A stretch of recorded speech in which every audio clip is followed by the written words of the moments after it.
ठीक है, आपको सीधा लेकर चलते हैं। अखिलेश यादव की तरफ से प्रेस कॉन्फ्रेंस की जा रही है, सुनवाते हैं क्या कुछ कह रहे हैं। के चार्ज और पेनल्टी से लोगों के खाते दीमक की तरह अंदर ही अंदर खा गए। बैंक लॉकरों के नाम पर जिम्मेदारी से पल्ला झाड़ लिया। नैतिक रूप से चंदे तक का पैसा खा गए। केयर फंड के नाम के आगे पीएम के नाम का इस्तेमाल करके बाद में हिसाब देने से मना कर दिया। अपराधियों को शामिल करने, उनके कृत्यों पर पर्दा डालना, जैसे मणिपुर में अपने संगी साथियों द्वारा बेटी के साथ मानवीय व्यवहार में, बीएचयू छात्र अभद्रता कांड में, खीरी किसान हत्याकांड में, हाथरस की बेटी के बलात्कार हत्या व कानपुर देहात कांड में जहां मां बेटी को झोपड़ी में जिंदा जलाकर मार डाला, ऐसे अनगिनत उदाहरण हैं। शारीरिक रूप से देखें तो भाजपा लोगों के शरीर स्वास्थ्य से भी खिलवाड़ किया, उसके भी दोषी हैं। भाजपा ने बिना जांच परखे जानलेवा वैक्सीन लगवाई, कमीशन खाकर गलत दवाइयों को पास करके लोगों का जीवन खतरे में डाला। इसका सीधा असर जनता की सेहत पर पड़ेगा और आने वाली पीढ़ियों की तंदुरुस्ती पर भी। भाजपा पीढ़ियों पर प्रहार की दोषी भी है। मनोवैज्ञानिक रूप से लोगों के दिल और दिमाग में जानलेवा वैक्सीन लगवाने के बाद बीमार होने पर डर बैठा दिया। महिलाओं के अंदर असुरक्षा का भाव घर कर गया। युवा अनएम्प्लॉयमेंट या अंडर एम्प्लॉयमेंट से डिप्रेशन का शिकार हुआ। राजनीतिक रूप से चंडीगढ़ के मेयर चुनाव में कैमरे के सामने धांधली की, चुनी हुई सरकारें गिराई, खरीद फरोख्त का नकारात्मक सियासत को जायज ठहराया, पारिवारिक रूप से राजनीतिक फायदे के लिए परिवारों को लड़वा दिया, भाई के खिलाफ भाई को। मानसिक रूप से भाजपा ने अपने ही समर्थकों को हिंसक बनाया, मॉब लिंचिंग को मानसिक रूप से सही ठहराने की साजिश की, आपराधिक रूप से ऐसे लोगों को मंत्री पद दिया और बनाए भी रखा जिन्होंने किसानों की हत्या की, जो महिलाओं पर अत्याचार शोषण के दोषी हैं। न्यायालय तक में अपने लोग पिछले दरवाजे से सेट किए, न्यायाधीशों से खुलकर एक विचारधारा विशेष के लिए बयान दिलवाए, न्यायाधीशों को राजनीतिक पदों पर लालच देकर कानून तक को अपनी भ्रष्ट सोच से मैला कर दिया। यही काम यूनिवर्सिटी, कॉलेज, स्कूलों में किया। नौकरशाही में लेटरल एंट्री के बहाने यही धांधली की। योजना आयोग खत्म किया। ED, CBI, IT, income tax को सरकार बनाने, बचाने और चलाने के लिए इस्तेमाल किया।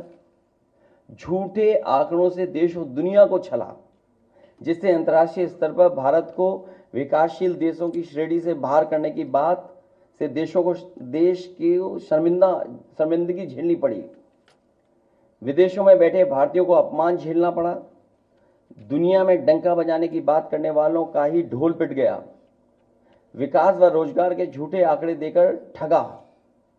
संवैधानिक रूप से संविधान को पहले कमजोर करने पर बदलकर धीरे धीरे खत्म करने की साजिश ही नहीं, अपने लोगों से शरेआम कहलवाया भी। लोकतांत्रिक रूप से जनतंत्र को मनतंत्र में बदलने का दुस्साहस किया। व्यक्ति को व्यवस्था से बड़ा बनाने और बताने का दुष्प्रचार कर लोकतंत्र की भावना का अपमान किया। चुनाव के नतीजों को कुछ भ्रष्ट मीडिया कर्मी और अधिकारियों की मिलीभगत से बदला भी और आगे भी इस चुनावी घपले को जारी रखने का षड्यंत्र रचा। भाजपा ने इन्हीं सब कारणों से देशवासियों की जिंदगी को खतरे में डाल दिया है। साथ ही भाजपा ने अग्निवीर जैसी अल्पकालिक भर्ती, जो देश की सुरक्षा व सीमाओं से समझौता करके देश को खतरे में डाल दिया है। भाजपा का झूठा राष्ट्रवाद, चीन की घुसपैठ से रजांगला मेमोरियल जैसे शहीदों के बलिदान का स्मारक तक नहीं बचा पाए। भाजपा की भ्रष्ट नीतियां बीते कल के लिए नहीं बल्कि भविष्य में भी देश की रक्षा के लिए असमर्थ व अक्षम है। इसलिए जनता इस बार गांधी जी को याद करते हुए करो या मरो की तरह आंदोलित हो गई है और अपने देश के भविष्य बचाने के लिए नया स्वतंत्रता आंदोलन लड़ने के लिए तैयार बैठी है। जनता स्वतंत्रता सेनानियों की तरह बलिदान करने के लिए तैयार है, क्योंकि भाजपा काल में उसका जीवन तो वैसे ही दूभर हो गया है। जनता की सकारात्मक सक्रियता से देश नकारात्मक ताकतों से आजाद होने जा रहा है। देश प्रेमी 140 करोड़ जनता की शक्ति के आगे भ्रष्ट और संकीर्ण सोच के चंद देश विरोधी लोग टिक नहीं सकते। देश का युवा फिर से कफन सर पर बांधकर कह रहा है, मेरा रंग दे बसंती चोला। मैं कहना चाहता हूं, इंडिया की जीत देश और देश की जनता की जीत साबित होगी। जय हिंद। आप सबका बहुत बहुत धन्यवाद। बड़ी खबर इस वक्त की, बीजेपी ने देश को बेरोजगारी में धकेल दिया है। बीजेपी ने लोगों पर महंगाई थोपी है। अखिलेश यादव की तरफ से यह बड़ा प्रहार बीजेपी के ऊपर किया गया।